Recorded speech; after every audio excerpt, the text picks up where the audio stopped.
പെട്ടെന്നിരിക്കുമ്പോൾ നിങ്ങൾക്ക് മന്തി കഴിക്കാൻ കൊതിയാണെങ്കിൽ നമ്മുടെ വീട്ടിലുള്ള ഇൻഗ്രീഡിയൻറ്റ് വെച്ച് മാത്രം ഉണ്ടാക്കാൻ പറ്റുന്നൊരു സിമ്പിൾ മന്തിയാണിത്. വളരെ നമ്മളെ കയ്യിൽ അവൈലബിൾ ആയിട്ടുള്ള സംഭവങ്ങളൊക്കെ മാത്രം ചേർത്തിട്ട് കേട്ടോ. അപ്പോൾ അതിനായിട്ട് ഞാൻ സെല്ല റൈസാണ്, ബസ്മതി റൈസ് ഏതാണെങ്കിലും നിങ്ങൾക്ക് ഇതുപോലത്തത് എടുക്കാം. അതൊരു മണിക്കൂർ കുതിർത്തിട്ട് വാർത്ത് വെക്കണം. ചിക്കൻ ഇതാ ഒരു 3/4 കിലോൻ്റെ അടുത്തിട്ട് 700 ഗ്രാം ചിക്കനാണ് കേട്ടോ കറക്റ്റ് പറയുകയാണെങ്കിൽ. ഇച്ചിരി സ്കിന്നോട് കൂടിയിട്ട് എടുത്തിട്ടുണ്ട്. ഒരു ചെറിയ സവാളയും വെളുത്തുള്ളി ഒരു 6-7 വലിയതും പിന്നെ അത് മുഴുവനായിട്ട് ഇടാനുള്ളതാണ്. ചെറിയൊരു ക്യാപ്സിക്കം അതെല്ലാതും കുനുകുന ചെറുതായി അരിയണം കേട്ടോ. വെള്ളം നല്ലോണം തിളക്കുമ്പോൾ നമുക്കതിലേക്ക് ഇച്ചിരി ഗരം മസാലയും ഉപ്പ്, garam masala means all spices ഇല്ലേ, അതും ആവശ്യത്തിന് ഉപ്പിട്ടിട്ട് തിളക്കാനായിട്ട് വെക്കാം.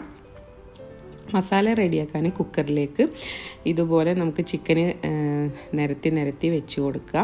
അതിലേക്ക് ഓൾ സ്പൈസസ് പട്ട, ഗ്രാമ്പൂ, ഏലക്ക, പിന്നെ ചെറിയ ജീരകം, വലിയ ജീരകം, കുരുമുളക് അതാണ് എക്സ്ട്രാ വരുന്നത്. അതും കൂടി ആഡ് ചെയ്തിട്ട് നമ്മൾ കട്ട് ചെയ്ത് വെച്ചിട്ടുള്ള ക്യാപ്സിക്കവും ചെറുതായി കട്ട് ചെയ്തിട്ടുള്ള ഉള്ളിയും വെളുത്തുള്ളിയും എല്ലാം കൂടി ഇടുക.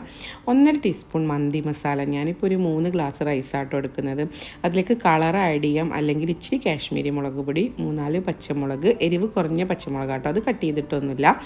ഒരു 1/4 കപ്പോളം സൺഫ്ലവർ ഓയിൽ ആഡ് ചെയ്യുക. ചിക്കൻ മാഗി ക്യൂബ് വേണമെന്നുണ്ടെങ്കിൽ ആഡ് ചെയ്യുക, എക്സ്ട്രാ നമുക്ക് നല്ലൊരു ഫ്ലേവറും ടേസ്റ്റുമാണ്. അല്ലെങ്കിൽ ഉപ്പ് ചേർക്കട്ടോ. ചിക്കൻ മാഗി ക്യൂബ് ആഡ് ചെയ്യുകയാണെങ്കിൽ ഉപ്പ് ചേർക്കണ്ട, അതിൽ അത്യാവശ്യം നല്ല ഉപ്പുണ്ടാവും. ഇത് ഉപ്പും ചേർത്ത് ഇച്ചിരി വിനാഗിരി അല്ലെങ്കിൽ ഉണക്കനാരങ്ങ ഏതെങ്കിലും ഒന്ന് ആഡ് ചെയ്തിട്ട് നല്ല പോലെ മിക്സ് ചെയ്യുക. കുക്കർ അടച്ച് വെക്കുക. ഒരു മീഡിയം ടു ഹൈ ഫ്ലെയിമിൻ്റെ ആ ഒരു ഇതിലിട്ടിട്ട് ഒരൊറ്റ വിസിൽ കുക്കർ നമുക്ക് ഈ ചിക്കൻ ഒന്ന് വേവിച്ചെടുക്കാം. ഒരൊറ്റ വിസിലാവുമ്പോൾ പെട്ടെന്ന് ഓഫ് ചെയ്തിട്ട് ഒരു 5 മിനിറ്റ് കഴിയുമ്പോൾ തന്നെ നിങ്ങൾ കുക്കർ തുറന്ന് നോക്കുക. വെള്ളം നല്ല പോലെ തിളച്ച് വരുന്നുണ്ട് ഈ ഒരു ടൈമിൽ. അപ്പോൾ നമുക്ക് 1 മണിക്കൂർ കുതിർത്ത് വാർത്തെടുത്ത് വെച്ചിട്ടുള്ള ആ ഒരു സെല്ല റൈസ്, മന്തി റൈസ് ആഡ് ചെയ്ത് കൊടുത്തിട്ട് നന്നായിട്ടൊന്ന് വേവിച്ചെടുക്കുക. ഒരു 90%ഓളം, ഏകദേശം ഒരു 80 to 90, ഫുള്ള് വേവണ്ട കേട്ടോ ആ ഒരു സ്റ്റേജിൽ. അപ്പോൾ തന്നെ ഊറ്റിയെടുക്കാം. ചിക്കൻ ഇതാ അത്യാവശ്യം ഒരു 3/4 ഭാഗത്തോളം വെന്ത് വന്നിട്ടുണ്ട്. ഇനി ഇതിലേക്ക് നമുക്ക് ചോറ് ഇതുപോലെ അങ്ങോട്ട് മുകളിലേക്ക് ഇട്ട് കൊടുക്കുക. ചോറും നല്ല ഫുള്ളായിട്ട് കുക്ക് ചെയ്യണ്ട, ചിക്കനും ഫുള്ളായിട്ട് കുക്ക് ചെയ്യണ്ട കേട്ടോ ആ ഒരു അവസ്ഥയിലേക്ക്. അപ്പോൾ നന്നായിട്ട് അതിൽ ചോറൊക്കെ ഇട്ട് കൊടുത്തിട്ട് വേണമെങ്കിൽ നമുക്ക് ഫുഡ് കളറ്, യെല്ലോ കളറൊക്കെ ആഡ് ചെയ്യാം. ഞാനിപ്പോൾ ഒന്നും ആഡ് ചെയ്യുന്നില്ല.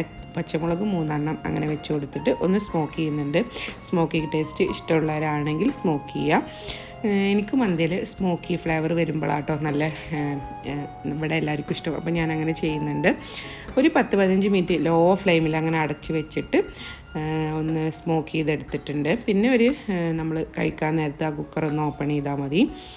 അപ്പോൾ അതാ അടിയിലൊന്നും പിടിക്കാതെ നല്ല സൂപ്പർ ടേസ്റ്റി, വളരെ പെട്ടെന്ന് നമ്മൾ വീട്ടിലുള്ള ഇൻഗ്രീഡിയൻറ്റ് വെച്ചിട്ട് പെട്ടെന്ന് ഉണ്ടാക്കിയെടുക്കാം. അപ്പോൾ നിങ്ങളെല്ലാവരും ഒന്ന് ട്രൈ ആക്കി നോക്കുക, ഫീഡ്ബാക്ക് അറിയിക്കുക. ബൈ.